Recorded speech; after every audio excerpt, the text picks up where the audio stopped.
কিয়ামত, কিয়ামত সম্বন্ধে কুরআনুল কারীমে সূরাতুল কিয়ামা, সূরা নাবা, সূরা জিলজাল, সূরাতুল কারিয়া, এই বিভিন্ন সূরার ভিতরে আল্লাহ রাব্বুল আলামিন কিয়ামত সম্বন্ধে আলোচনা করেছেন। কিয়ামত শব্দের অর্থ হলো মহাপ্রলয়, কিয়ামত শব্দের অর্থ হলো ধ্বংসলীলা, হ্যাঁ, কিয়ামত শব্দের অর্থ হলো দুনিয়ার শেষ। তাহলে আপনারা বলতেছেন কিয়ামত হবে নাকি? কিয়ামত হবে, এটা আপনার আমার ঈমান। হ্যাঁ, হবেই, কিয়ামত হবেই, মাস্ট বি, কিয়ামত হবেই। যে বিশ্বনবীরে প্রশ্ন করছেন ইহুদি নাসারা মাদ্রসি, হ্যাঁ মুহাম্মদ, কিয়ামত কখন হবে? আচ্ছা বলেন তো, মুহাম্মদ কি জানে কিয়ামত কখন হবে? জানে? জানে না। কিন্তু বারটা নির্ধারণ করা আছে, এটা হলো জুমার দিন। বুঝে আসলো? জুমার দিন পৃথিবী ধ্বংস হবে। আল্লাহ রাব্বুল আলামিন কুরআনুল কারীমের আয়াত নাজিল করে দিলেন, বিসমিল্লাহির রহমানির রহিম, আম্মা ইয়াতাসাআলুন। হে নবী, আপনাকে তারা কিসের জন্য প্রশ্ন করিতেছে? কি প্রশ্ন করিতেছে? আনিন নাবাইল আযীম, আনিন নাবাইল আযীম, সেই বড় খবর, সেই মহাপ্রলয়ের দিনের কথা আপনাকে প্রশ্ন করিতেছে। আল্লাযী হুম ফীহি মুখতালিফুন, তাদের কিছু সংখ্যক মানুষ রয়েছে যাদের অন্তরে মতানৈক্য রয়েছে, সন্দেহ রয়েছে। কেউ বলতেছে কিয়ামত হবে, কেউ বলতেছে কিয়ামত নাও হইতে পারে। এক লোক মূর্খ মানুষ, নামাজ পড়ে না, যারা নামাজি এগুলো নিয়ে কটূক্তি করতেছে। কিরকম? এই এরা যে নামাজ পড়তেছে এত কষ্ট করিয়া, আল্লাহ যদি হিসাব না নেয়, না নিল কিয়ামতের মাঠে, দেখেন তার ঈমান কত। আল্লাহ যদি হিসাব না নিল তাহলে অযথা কষ্ট করলো না। আল্লাহ রাব্বুল আলামিন বলেন, কাল্লা সায়ালামুন, কখনই না, কখনই না, অতি শীঘ্রই জানিতে পারিবে কিয়ামত হবেই হবে, এর মধ্যে কোনো সন্দেহ নাই। বুঝে আসলো? আল্লাহর কথা সত্য না মিথ্যা? সত্য। কথা বলবেন। অনেকের মুখ এত বেজার কেয়া, মনে রাগ করতেছেন না? না, হাসি মুখে থাকবেন। আমি আপনাকে 50 টাকা দিলাম, ভাইয়া আমার মোবাইলে ফ্লেক্সি করে 50 টাকা পাঠাই দেন। আবার যখন যাইতেছেন দেখা হইল, ভাইয়া একটু মনে থাকবো তো, একটু মনে করে পাঠিয়ে দেন। আমি কিন্তু আবার বইলা দিলাম, মনে করে একটু টাকাটা মোবাইলে পাঠাই দেন। আল্লাহ একবার বললেই তো হইতো, এখানে আবার বললেন কেন? সুম্মা কাল্লা সায়ালামুন, আমি কিন্তু আবার তোমাদেরকে জানিয়ে দিলাম, কখনই না, কখনই না, কিয়ামত হবেই হবে, এর মধ্যে কোনো সন্দেহ নাই। বুঝে আসলো? কিয়ামত হবেই হবে, এর মধ্যে কোনো সন্দেহ নাই। এই সূরার ভিতরে আল্লাহ রাব্বুল আলামিন 12টা নিদর্শনের কথা উল্লেখ করে বলতেছেন, ইন্না ইয়াউমাল ফাসলি কানা মিকাতা, নিশ্চয় অবশ্যই এই দিনটাকে নির্ধারিত করে রেখেছি, নির্ধারিত সময়ে কিয়ামত সংঘটিত হইবে এবং তোমাদেরকে জানিয়ে দেওয়া হবে, তোমাদেরকে ঘোষণা করে দেওয়া হবে, ইয়াউমা ইউনফাকু ফিস-সূরি ফাতাতুনা আফওয়াজা, ইসরাফিল আলাইহিস সালামের সিঙ্গার ফুৎকারের মাধ্যমে, ধ্বনির মাধ্যমে, বাঁশি বাজানোর মাধ্যমে তোমাদেরকে জানিয়ে দেওয়া হবে কিয়ামত হবেই হবে, এর মধ্যে কোনো সন্দেহ নাই। তাহলে কখন হবে কিয়ামত? নবীজি বলেছেন, হযরত আবু হুরায়রা রাদিয়াল্লাহু তাআলা আনহু থেকে হাদিস বর্ণিত, পুরুষের মধ্যে সবচাইতে বেশি হাদিস বর্ণনা করেছেন এই সাহাবীটার নাম নাকি? হযরত আবু হুরায়রা রাদিয়াল্লাহু তাআলা আনহু। একবারে গরিব মানুষ ছিলেন। আর মহিলাদের ভিতরে সবচাইতে বেশি হাদিস কোন মহিলা বর্ণনা করছেন? হযরত আম্মা জান, জাযাকাল্লাহু খায়ের, যে আম্মা জান আয়েশা সিদ্দিকা রাদিয়াল্লাহু তাআলা আনহুমা, তিনি একজন হাদিসের মুহাদ্দিস ছিলেন। এরকম হাদিস বর্ণনা করছেন, সবচেয়ে বেশি হাদিস বর্ণনা করছেন আম্মা জান আয়েশা সিদ্দিকা রাদিয়াল্লাহু তাআলা আনহুমা। এবং আমি যে হাদিসটা পড়েছি তিরমিজি শরীফের হযরত আবু হুরায়রা রাদিয়াল্লাহু তাআলা আনহু থেকে হাদিস বর্ণিত, বিশ্বনবী জনাবে মুহাম্মদুর রাসূলুল্লাহ সাল্লাল্লাহু আলাইহি ওয়াসাল্লাম বলেছেন, খামসা আশারাতা খাসলাতাম মিন উম্মতি, আমার উম্মতের ভিতরে যখন তোমরা 15টি আলামত দেখতে পাও, আমার উম্মতের ভিতরে যখন তোমরা 15টি নেচার দেখতে পাও, চরিত্র দেখতে পাও, তখন জেনে নাও পৃথিবী নামক প্ল্যাটফর্মে কিয়ামত নামে গাড়ি ঢুকছে। কয়টার কথা বলছে বিশ্বনবী? 15টি। খামসা আশারাতা খাসলাতাম মিন উম্মতি, আমার উম্মতের ভিতরে যখন তোমরা 15টা কাজ দেখতে পাও, কর্ম দেখতে পাও, তখন জানবা কিয়ামত সন্নিকটে। শুধু তাই না, বিশ্বনবী বলেছেন আমি আসাটাও কিয়ামতের একটা আলামত, কারণ আমার পরে আর কোনো নবী রাসূলগণ আসবে না, নাই। 15টার মধ্যে 1 নাম্বার আসামি কারা? নাম্বার 1, 1 নাম্বার ইজা তুখিজাল ফাউদওয়ালা, ইজা তুখিজাল ফাউদওয়ালা, ইজা তুখিজাল ফাউদওয়ালা, জনসাধারণের মাল নেতারা লুটে লুটে খাবে। চলছে না? চলছে কিনা? জনসাধারণের মাল নেতারা লুটে লুটে খাবে, চলছে না বাকি আছে? চলছে। 1 নাম্বার, জনসাধারণের মাল নেতারা খেয়ে ফেলবে। এই যুগের নেতা আর আগের যুগের নেতা, বিশ্বনবী যেভাবে রাষ্ট্র পরিচালনা করছেন, পৃথিবী পরিচালনা করছেন, হযরত আবু বকর সিদ্দিক, হযরত উমর রাদিয়াল্লাহু তাআলা আনহু, ওসমান আলী রাদিয়াল্লাহু তাআলা আনহু, তারা যেভাবে রাষ্ট্র পরিচালনা করছেন, সমাজ পরিচালনা করছেন, এখন বর্তমান নেতাদের অবস্থা কি? এই বর্তমান নেতাদের অবস্থা কি? এই নাই। বর্তমান নেতাদের অবস্থা এই না, কারণ তাদের যে চরিত্র ছিল, হযরত উমর ফারুক রাদিয়াল্লাহু তাআলা আনহু, তিনি যখন রাষ্ট্র পরিচালনা করেন, যুদ্ধ চলছে মাসের পর মাস জেরুজালেমের সাথে। কোন স্থানের সাথে?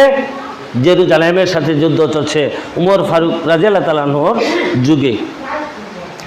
যুদ্ধ চলছে, জেরুজালেমবাসী আর যুদ্ধ করবে না, একটা চিঠি লিখে এক বালকের কাছে পাঠিয়ে দিলেন, যাও এটা মুহাম্মদের কাছে পৌঁছাও, কারণ আর যুদ্ধ আমরা করব না, আমরা এখন আপোষ হয়ে যাব।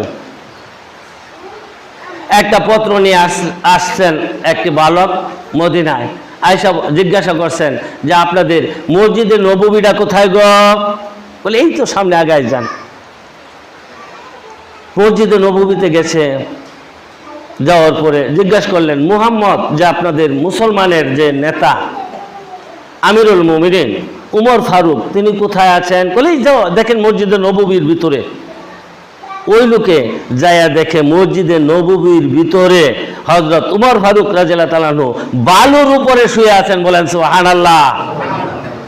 বালুর উপরে শুয়ে রয়েছেন। যায়া বলছেন লাব্বাইকা আমিরুল মুমিনিন। কে গো? কোথেকে আসছ? আমি আসছি জেরুজালেম থেকে। এই যে নেন আপনার চিঠিটা। চিঠি পড়ে দেখেন আমাকে তলব করছে, যাইতে বলছে জেরুজালেম, ওরা আর যুদ্ধ করবে না। তিনি রেডি করতে বললেন আসলামাকে হযরত উমর ফারুক রাদিয়াল্লাহু তাআলা আনহুকে রাষ্ট্রীয় ভান্ডার থেকে একজন খাদেম দেওয়া হয়েছিল, তার নাম হলো আসলামা।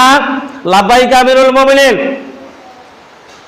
ওটা রেডি করো, আর কিছু খাবার তৈরি করো, একটু খেজুর, কয়েকটা রুটি, একটু পানি নিয়ে চলছেন, জেরুজালেম যাবে। প্রচণ্ড রৌদ্র, উত্তপ্ত, উপরেও গরম নিচেও গরম, বালু পর্যন্ত গরম হয়ে গেছে।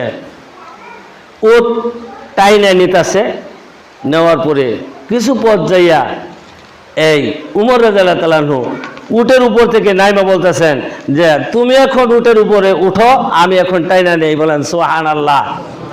নজরুল কলম ধরে নিলেন, এরপর চাহতে চাহে তুমি মোর চলিয়াছ রুদ্র দগ্ধ দুর্মর পথ বহে, জেরুজালেমের কেল্লা যথায় আছে অবরোধ করে, বীর মুসলিম সেনাদল তবু বহুদিন মাস ধরে, দুর্গের দ্বার খুলিবে তাহারা বলেছে শত্রু শেষে, উমর যদি সন্ধিপত্রে স্বাক্ষর করে এসে, হায় রে আদেক ধরার মালিক আমরুল মুমিনিন, শুনেছে খবর একাকি উষ্টে চলেছে বিরামহীন, সাহারা পাড়ায় ঝুলিতে দুখানা শুকনো খবজু রুটি, একটি মশকে এতটুকু পানি খুরমা 2-3 মুঠি, প্রহরীবিহীন সম্রাট চলে একাপথে উঠে চড়ি, চলেছে একটি মাত্র গোলাম উটের রশি ধরি, মরুর ঊর্ধ্ব আকাশে সূর্য আগুন বৃষ্টি করে, আর সে আগুন তাতে ক্ষয় সমফুটে বালুকা মরুর পরে, কিছু দূর যেতে উঠ হতে নামে কহিল গোলাম রে ভাই, পেরেশান বড় হয়েছে চলিয়া এইবার আমি যাই, উটের পিঠে উঠিয়ে তুমি উঠে বসো, উঠে তপ্ত বালুতে চলিতে চরণে রক্ত উঠেছে ফুটে, গোলাম দোস্ত তুমি, কাঁদিয়া কহিল উমর কেমনে এ আদেশ করো তুমি, উটের পিঠে আরাম করিয়া গোলাম রহিবে বসি, আর হেঁটে যাবে খলিফা উমর ধরিছে উটের রশি, খলিফা হাসিয়া বলে তুমি জিতে গিয়ে বড় হতে চাও, বাইরে এমনই চলে, রুশ কিয়ামতে আল্লাহ যেদিন কহিবে উমর ওরে, করিনি খলিফা মুসলিম যা তোর সুখ তোরে, কি দিব জবাব কি করিয়া মুখ দেখাবো রসুলে ভাই, আমি তোমাদের প্রতিনিধি শুধু মোর অধিকার নাই, আরাম সুখের মানুষ হইয়া নিতে মানুষের সেবা, ইসলাম বলে সকলে সমান কে বড় ক্ষুদ্র কেবা, গোলাম ধরিল উটের পিঠে উমর ধরিল রশি, মানুষের স্বর্গে তুলিয়া ধরিয়া ধুলায় নামিল শশী, বলেন সুবহানাল্লাহ। এত চরিত্র ছিলেন, রাত্রে ঘুরে ঘুরে বেড়াইতেন, হ্যাঁ, যে কার কি সমস্যা। নবীজি বলেছেন এমন একটা যুগ জামানা আসবে রে, আমার উম্মতের ভিতরে এমন চরিত্র গঠন হবে, এরা ইজাত তুকিদালফা ও দেওয়ালা, জনসাধারণের মাল নেতারা লুটে লুটে খাবে, জনসাধারণের মাল নেতারা লুটে লুটে খাবে, মসজিদের জন্য বরাদ্দকৃত মাল নেতারা লুটে খাবে, মাদ্রাসার জন্য বরাদ্দকৃত মাল নেতারা লুটে খাবে, ঈদগাহ মাঠের জন্য বরাদ্দকৃত মাল নেতারা লুটে খাবে, হাসপাতালের জন্য বরাদ্দকৃত মাল নেতারা লুটে খাবে, রাস্তাঘাট ও পুল নির্মাণের জন্য বরাদ্দকৃত মাল নেতারা লুটে খাবে, গরিবের জন্য বরাদ্দকৃত মাল নেতারা লুটে খাবে, ইয়েতিমের জন্য বরাদ্দকৃত মাল নেতারা লুটে খাবে, প্রতিবন্ধীদের জন্য বরাদ্দকৃত মাল নেতারা লুটে খাবে, বিধবাদের জন্য বরাদ্দকৃত মাল নেতারা লুটে লুটে খাবে। ঠিক আছে না? কথা বলেন, ঠিক আছে না? খাবে। সেই যুগ আসছে যে পত্রিকায় দেখলাম এক মুরব্বী মানুষ, সে পত্রিকায় লেখছে, বাড়িটা সম্ভবত দিনাজপুরের এদিকে, যে বয়স আমার 110 বছর, আর কত বছর গেলে বয়স্ক ভাতা পাবো? বয়স 120 বছর হয়ে গেছে, আমি এখনো বয়স্ক ভাতা পাই নাই, আর কত বছর গেলে আমি বয়স্ক ভাতা পাবো? কষ্ট লাগে না? দেখেন আবার বয়স 50 হয়েছে না, হ্যাঁ, পাঁচ দিয়ে দাড়ি লাগে ছবি বানিয়ে বয়স্ক ভাতা উঠাইতেছে। বিশ্বনবী বলেছেন জনসাধারণের মাল নেতারা লুটে লুটে খাবে। ইতিমের কথা বলা হয়েছে, যে ব্যক্তি ইতিম লালন পালন করবে, বিশ্বনবী বলছেন যে আমি আর ওই ইতিম লালন পালনকারী জান্নাতের ভিতরে এমন পাশাপাশি অবস্থান করব, আমার আঙ্গুল দুইটা যেমন পাশাপাশি, বলেন সুবহানাল্লাহ। আর এর মালটাও আপনি খেয়ে ফেললেন। বিধবাদের কথা বলা হয়েছে, বিশ্বনবী বলছেন যে মহিলা স্বামীর ভবিষ্যৎকে লক্ষ্য করে যে ব্যক্তি, যে বিধবা মহিলা ধৈর্য ধারণ করতে কইরা যে ব্যক্তি ইহজগৎ পরিচালনা করতে পারছে, ধৈর্য ধারণ করতে পারছে, বিশ্বনবী বলেছেন আমি আর ওই বিধবা মহিলা জান্নাতের ভিতরে এমন পাশাপাশি অবস্থান করব, আমার আঙ্গুল দুইটা যেমন পাশাপাশি। বিশ্বনবী বলেছেন জনসাধারণের মাল নেতারা লুটে লুটে খাবে। এমন চরিত্র যখন তোমরা আমার উম্মতের ভিতরে দেখতে পাও, তখন জেনে নাও পৃথিবী নামক প্ল্যাটফর্মে কিয়ামত নামে গাড়ি ঢুকছে। 15টার মধ্যে 1 নাম্বার গেল।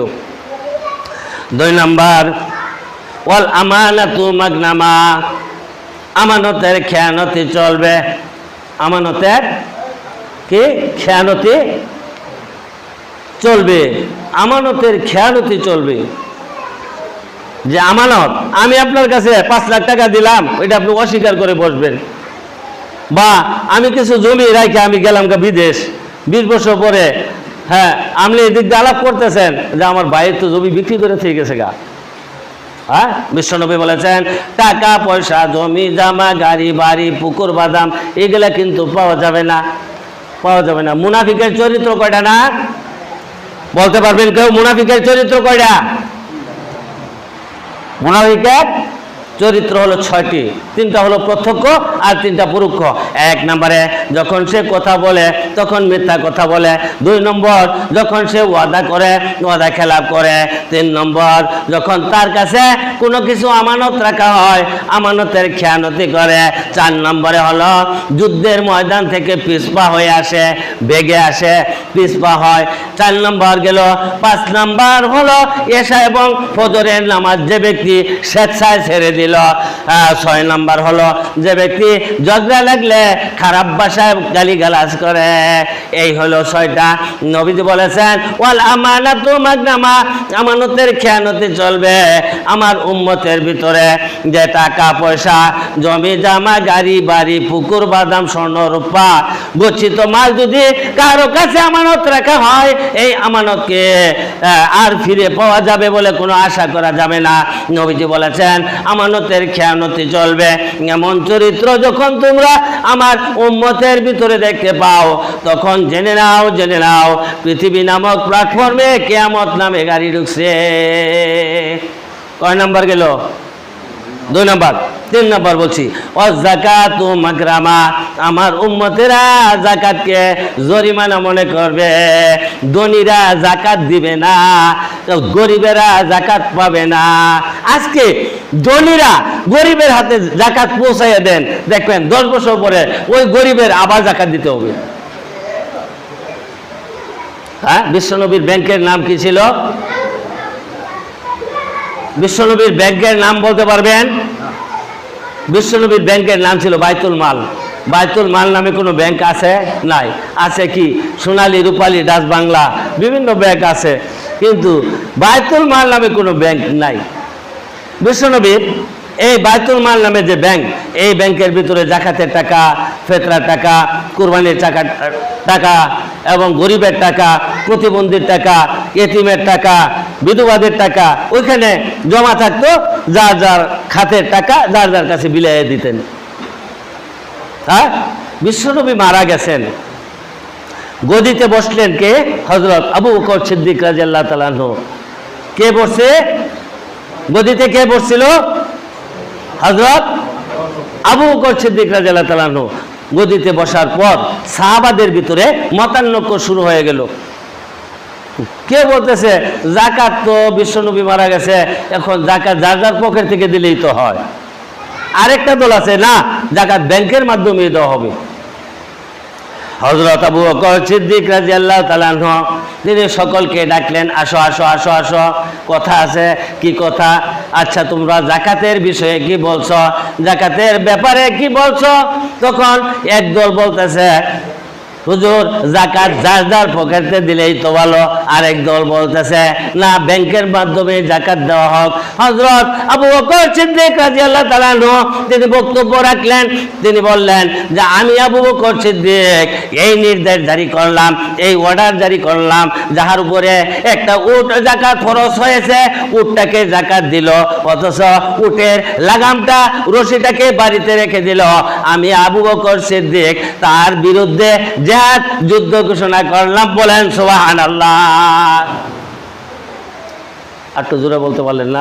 আবার বলেন তো সুবহানাল্লাহ। মাশাআল্লাহ। তাহলে জিহাদ যুদ্ধ ঘোষণা করলাম। হযরত আবু বকর সিদ্দিক রাদিয়াল্লাহু তাআলা আনহুর জিন্দেগি জামানা এভাবে চলল। তারপরে আসলো ইসলামের দ্বিতীয় খলিফা হযরত উমর ফারুক রাদিয়াল্লাহু তাআলা আনহু। হযরত উমর ফারুক রাদিয়াল্লাহু তাআলা আনহুর জামানাও এভাবে চলল। তারপরে আসলো হযরত উসমান রাদিয়াল্লাহু তাআলা আনহু। উসমান রাদিয়াল্লাহু তাআলা আনহুর জামানাও এভাবে চলল। তারপরে আসলো ইসলামের চতুর্থ খলিফা হযরত আলী রাদিয়াল্লাহু তাআলা আনহু। আলী রাদিয়াল্লাহু তাআলা আনহুর জামানাও এভাবে চললো। তারপরে আসলো উমর বিন আব্দুল আজিজ। উমর বিন আব্দুল আজিজের জামানায় গরিব ফকির, গরিব মিসকিন বলতে একজনও ছিল না, বলেন সুবহানাল্লাহ। আজকেও ধনীরা যাকাত দিক, দেখেন গরিবরাও তারাও ধনী হয়ে যাবে, কথা ঠিক কিনা? উমর বিন আব্দুল আজিজের জামানায় এক লোকের যাকাত হয়েছে 5,000 টাকা। কত? 5,000 টাকা। তিনি বাহির হয়েছেন বাড়ি থেকে, জাকাত নেবেন, জাকাত নেবেন, জাকাত নেবেন। এই গ্রাম থেকে ওই গ্রাম, ওই গ্রাম থেকে ওই গ্রাম, 1 দিন 2 দিন 3 দিন হয়ে গেছে, জাকাত দিতে পারে না, কেউ নেয় না, সবাই ধনী, সবাই বড় লোক, কেউ জাকাত নেয় না। প্রচন্ড রৌদ্র, মরুভূমি এলাকা, এক গাছতলায় বসছে। গাছতলায় বসার পরে যেহেতু জিরাই নেই, দেখেন না বন্ধে ঘাটে একটা গাছ থাকলে আমরা এখানে জিরাইবা যাই না, যাই। তারপরে বৈশা দেখে যে এই গাছতলায় আরেকটা লোক আসতেছে, তার সাথে একটা গাঠটি আছে, হ্যাঁ, জামা কাপড় ময়লা, মাথায় তেল নাই। ওই গাছতলায় ঢুকছে, যাওয়ার পরে বলতেছেন আসসালামু আলাইকুম। ওয়ালাইকুম আসসালাম। আগের লোকে বলতেছেন মাশাআল্লাহ, জাযাকাল্লাহ, হায়াতাল্লাহ, আল্লাহ আপনাকে উত্তম পুরস্কার দান করুক, আর আল্লাহ আপনাকে বরকত দান করুক, আল্লাহ আপনাকে হায়াত দারাজ করুক, আপনি আসছেন ভালো হয়েছে, এই যে আমার 5,000 টাকা যাকাত হয়েছে, আপনি নেন, আমি বাড়িতে চলে যাই। দ্বিতীয় লোকে বলতেছে আপনিই বলবেন না আমাকে বলতে দিবেন? বলেন। কলে ভাইজান আপনার ওই পুতলার ভিতরে কত টাকা? কয় 5,000। কয়দিন যাবত ধরে ঘুরছেন? কয় ভাইয়া আমি আজকে 3 দিন যাবত ধরে ঘুরছি, জাকাত দিতে পারছি না। কলে ভাইয়া রে, আমার এই পুতলার ভিতরে আমি আজকে 15,000 টাকা নিয়ে আমি আজকে 10 দিন যাবত ধরে ঘুরছি ভাইয়া রে, সেই জন্য আমার জামা কাপড় ময়লা হয়ে গেছে, মাথায় তেল নাই, গোসল নাই ভাইয়া, আমি জাকাত নেওয়ালা না, আমি হইলাম জাকাত দিও নেওয়ালা। ভাইজান এই ছিল ইসলামের প্ল্যাটফর্ম, এই ছিল ইসলামের অবস্থা, বলেন সুবহানাল্লাহ। নবীজি বলেছেন ও যাকাতু মাগরামা, আমার উম্মতেরা যাকাতকে জরিমানা মনে করবে। এমন চরিত্র যখন তোমরা আমার উম্মতের ভিতরে দেখতে পাও, তখন জেনে নাও, জেনে নাও পৃথিবী নামক প্ল্যাটফর্মে কিয়ামত নামে গাড়ি ঢুকছে। কয় নম্বর গেছে? 3 নম্বর। 4 নম্বর বলছি, অত আল্লিমালি গাইরি দিন, আমার উম্মতেরা দিনী শিক্ষা বাদ দিয়া বেদিনী শিক্ষার প্রচার প্রসার ঘটবে। হ্যাঁ, কেজি স্কুলের লেগা পোলামানের জেনারেল শিক্ষার জন্য, প্রাইভেটের জন্য মক্তবে কোরআন শিক্ষা দিতে পারি না, কষ্ট লাগে। হ্যাঁ, কোরআন শিক্ষা এরকম কোন সাবজেক্ট আছে, বিষয় আছে যে একটা হরফ পড়লে একটা নেকি হবে? নাই। কিন্তু কোরআনের একটা হরফ যে ব্যক্তি তেলাওয়াত করবে তার আমলনামায় 10টা নেকি লেখা হবে, বলেন সুবহানাল্লাহ। রমজান মাসে কমপক্ষে 100 নেকি লেখা হবে, বলেন সুবহানাল্লাহ। নবীজি বলেছেন তোমরা যদি মসজিদে যাইয়া একটা কোরআনের আয়াত শিখো, যেমন আলিফ লাম মিম একটা আয়াত, যখন তোমরা মসজিদে যাইয়া শিক্ষা করবা তোমার আমলনামায় এইরকম নেকি দেওয়া হবে। একটা গাবিন লাল উঠলি সদকা করলে, দান করলে যে সওয়াব, এই সওয়াব তোমার আমলনামায় লেখা হবে, বলেন সুবহানাল্লাহ। সাহাবী জিজ্ঞাসা করলেন ইয়া রাসূলুল্লাহ, ইয়া রাসূলুল্লাহ যদি 2টা কোরআনের আয়াত শিক্ষা করে, বিশ্বনবী বলেছেন 2টা উটলি দান করলে যে সব, এই সব তার আমলনামায় লেখা হবে। শুধু তাই নয়, বিশ্বনবী বলেছেন যে 3টা কোরআনের আয়াত তেলাওয়াত করলে, 3টা উটলি দান করলে যে সব, এই সব তার আমলনামায় লেখা হবে। হ্যাঁ, শুধু তাই নয়, নবীজি বলেছেন আল্লাহ রাব্বুল আলামিন যাকে জান্নাতে নেবেন, জান্নাত দিবেন, ওই ব্যক্তিকে দ্বারা জান্নাতের কাজ করা সহজ করিয়া দেন, বলেন সুবহানাল্লাহ। শুধু তাই নয়, নবীজি বলেছেন খায়রুকুম মান তাআল্লামাল কুরআন ওয়া আল্লামা, যে ব্যক্তি কোরআন শিখলো এবং অপরকে শিক্ষা দিল তিনিই হলো মানুষের মধ্যে উত্তম ব্যক্তি, বলেন সুবহানাল্লাহ। শুধু তাই নয়, বিশ্বনবী বলেছেন যে ব্যক্তি কোরআন শিক্ষা করার জন্য, হাদিস শিক্ষা করার জন্য বাড়ি থেকে বাহির হইল, নবীজি বলেছেন বলেছেন এই ব্যক্তির চলার পথে আল্লাহ রাব্বুল আলামিনের ফেরেশতারা নূরের পাখা বিছাইয়া দেন, বলেন সুবহানাল্লাহ। শুধু তাই নয়, যে ব্যক্তি কোরআন শিক্ষা করার জন্য, হাদিস শিক্ষা করার জন্য, মাসলা মাসাইল শিক্ষা করার জন্য মসজিদে মাদ্রাসায় অবস্থান করলো, নবীজি বলেছেন ওই ব্যক্তির জন্য আল্লাহ রাব্বুল আলামিনের সৃষ্টিকৃত সমস্ত ফেরেশতা ওই ব্যক্তির জন্য দোয়া এবং মাগফিরাত চাইতে থাকে, বলেন সুবহানাল্লাহ। শুধু তাই নয়, এই হাদিসের শেষে লেখা আছে এমনকি পুকুরের মাছ এবং গর্তের পিপিলিকা পর্যন্ত এই ব্যক্তির জন্য দোয়া এবং মাগফিরাত চাইতে থাকে। আমার নবীজি বলেছেন অত আল্লিম আলে গায়রের দিন, আমার উম্মতের ভিতরে দ্বীনের শিক্ষাটা থাকবে না, কোরআনের শিক্ষাটা থাকবে না, আস্তে আস্তে পিছিয়ে যাবে। আমার আর এই দুনিয়ার মানুষেরা দুনিয়ার শিক্ষার জন্য, জেনারেল শিক্ষার জন্য আমার ছেলে মাস্টার হবে, আমার ছেলে ইঞ্জিনিয়ার হবে, আমার ছেলে জজ ব্যারিস্টার হবে, সেই জন্য দুনিয়ার মানুষেরা বেকুল হয়ে পড়বে আর এদের জন্য লাখ লাখ টাকা খরচ করবে। আমার নবীজি বলেছেন নত আল্লিম আলী গায়রির দিন, আমার উম্মতের ভিতরে দ্বীনের শিক্ষাটা থাকবে না, এমন চরিত্র যখন তোমরা আমার উম্মতের ভিতরে দেখতে পাও, তখন জেনে নাও পৃথিবী নামক প্ল্যাটফর্মে কিয়ামত নামে গাড়ি ঢুকছে। কয় নম্বর গেল? হ্যাঁ স্যার, আবার কিন্তু আবার জিজ্ঞাম 4 নম্বর গেছে। 5 নম্বর বলতেছি ওয়াতার রাজুলা ইমরাতা, আমার উম্মতেরা মেয়েদের সঙ্গে মিশে, মহিলাদের সঙ্গে মিশে তারা দুনিয়া পরিচালনা করবে। পুরুষেরা মেয়েদের সঙ্গে মিশে কি করবে? দুনিয়া পরিচালনা করবে। মহিলা মেম্বার হবে, মহিলা চেয়ারম্যান হবে, মহিলা এমপি হবে, মহিলা জজ ব্যারিস্টার হবে, মহিলা মন্ত্রী মিনিস্টার হবে। অর্থাৎ ওই সকল মহিলাদের সঙ্গে হাতে হাত মিলাইয়া, কাঁধে কাঁধ মিলাইয়া দুনিয়ার পুরুষেরা দুনিয়া পরিচালনা করতে লজ্জা বোধ করবে না। আমার নবীজি বলেছেন ওয়াতার রাজুলা ইমরাতা, যে মেয়েদের বশীভূত হয়ে দুনিয়া চলবে এমন চরিত্র যখন তোমরা আমার উম্মতের ভিতরে দেখতে পাও, তখন জেনে নাও পৃথিবী নামক প্ল্যাটফর্মে কিয়ামত নামে গাড়ি ঢুকছে। কয় নম্বর গেছে? 5, 6 নম্বর, 7 নম্বর, 8 নম্বর। এগুলা ব্যাখ্যা করবো না, সংক্ষিপ্ত করে বলে দিচ্ছি। হ্যাঁ, যে 6 নম্বর হলো আমার উম্মতেরা মার সঙ্গে ভালো ব্যবহার করবে না, মার সঙ্গে ধমকিয়ে কথা বলবে। 7, বন্ধুকে ভালোবাসবে এবং কাছে টানবে। ওয়াদুনা সদিকা, বন্ধুকে ভালোবাসবে এবং কাছে টানবে।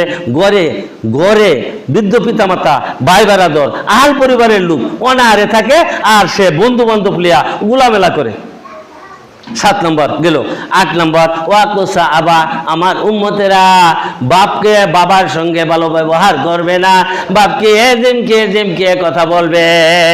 বাপকে জিমকে, বুড়াটা কি জানে দেখছেন অবস্থা, বুড়াটাই কি জানে। হ্যাঁ, অথচ বুড়াটায় জন্ম দিছে, এখন বুড়াই কিছু বুঝে না। আরে আপনার মতোই করেন, কিন্তু আপনি জিজ্ঞাসা করেন আব্বা এইভাবে করলে কি হয়, আপনার মতোই করেন, তদুপরি তো আপনার বাবা খুশি থাকে। হ্যাঁ, বাবাই কিছু জানে না।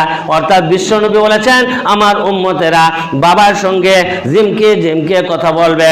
9 নম্বর ওয়াজাহারাতিল আসওয়াতু ফিল মাসাজিদ, আমার উম্মতেরা মসজিদের ভিতরে জোরে দুনিয়াবি কথা বলবে। হ্যাঁ, চলছে না? চলছে কিনা? মসজিদে দুনিয়াবি কথা হবে, জোরে কথা বলবে। ওয়াজাহারাতিল আসওয়াতু ফিল মাসাজিদ, দুনিয়ার বাড়িতে সবচেয়ে উত্তম স্থান, উত্তম জায়গা কোনটা জানেন?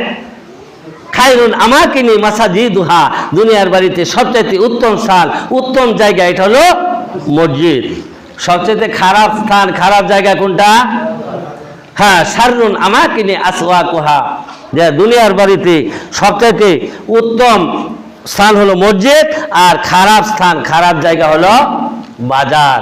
আমার নবীজি বলেছেন যে ওয়াজাহারাতিল আসওয়াতু ফিল মাসাজিদ, আমার উম্মতেরা মসজিদে যাইয়া তারা জোরে দুনিয়াবি কথা বলবে এবং মসজিদ পরিচালনা কমিটির সদস্য হবে সুদখোর, ঘুষখোর, মদখোর, জুয়াখোর, বাট্টাখোর। আমরা এলাকায় নেই, আঙ্গুরেও আছে। আল্লাহু আকবার। হ্যাঁ, যারা সুদ খায় এরাই মসজিদ পরিচালনা করতেছে বেশিরভাগ।